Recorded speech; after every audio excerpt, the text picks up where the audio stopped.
man växer ju ihop med rörelsen, med människorna som jobbar där, och så rätt vad det är så gör man inte det.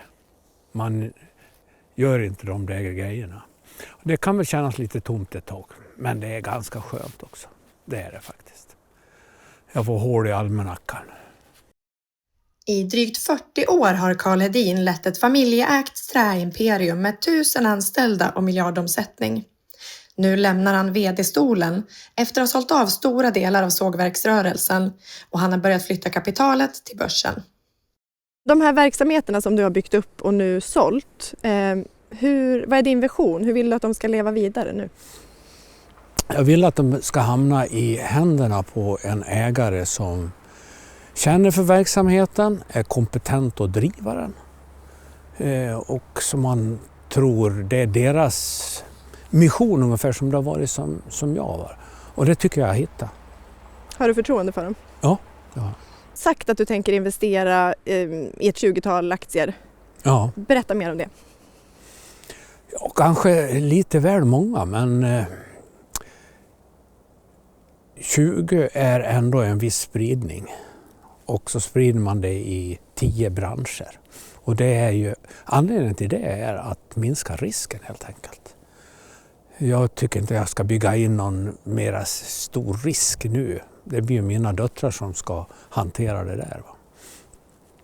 Så liten risk och en vettig och troligtvis säker avkastning är ju det som jag har byggt på, eller strategin då, när man har byggt en börsportfölj. Vad har du liksom intresserat dig för branscher? Du sa att det var ett... Ja, vi är inte i techbranschen eller något sånt. Det låter lite för risky för mig. Inga startups? Nej. Kan du berätta lite om vilka branscher det är? Några favoriter? Ja, det är skogsbranschen, verkstad, investmentbolag.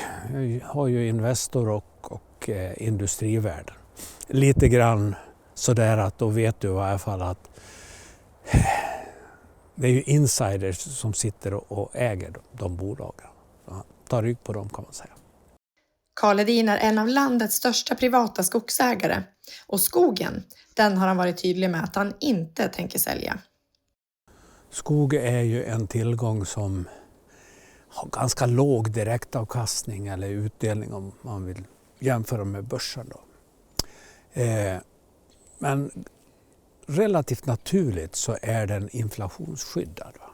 Just av det skälet att, som någon sa, they don't make it anymore. Så det finns en begränsad tillgång som gör att den behåller sitt värde inflationsskyddat, kan man säga. Och så har det väl varit.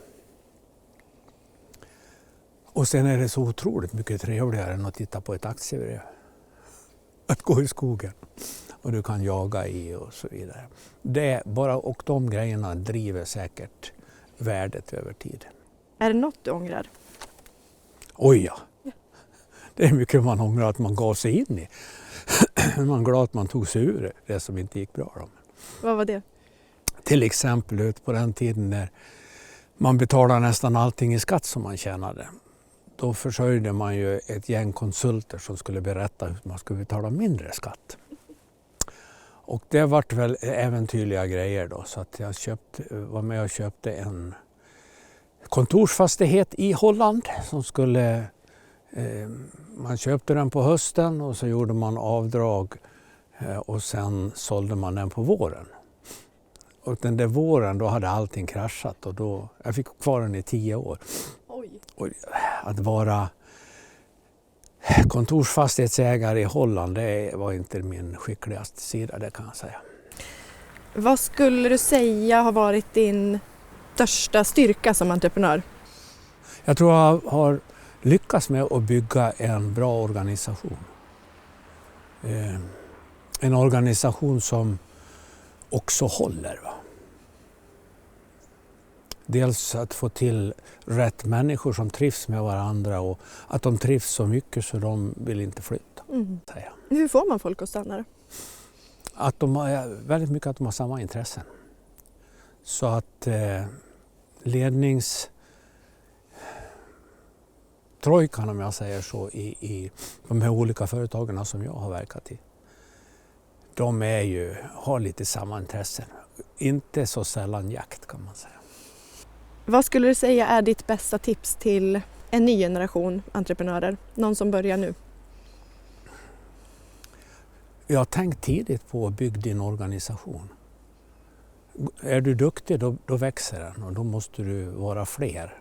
Och då ska du bygga ihop en organisation och sen tänka redan i början på att de ska vara kvar. Det är ganska knepigt, kan man säga. Kommer du fortsätta vara aktiv i Vargdebatten nu? Nej, jag kommer nog att varva ner allt det där. Jag har fått så mycket stryk för det så att det räcker nu. Du får tolka det här som du vill, men känner du dig rik? Förmögen, menar du? Nej, du kan tolka det som... Så jag vill. Ja, men det tror jag. Visst gör jag det. Jag har haft ett jättebra liv så här långt. Skjuter en och annan älg och sånt förgyller.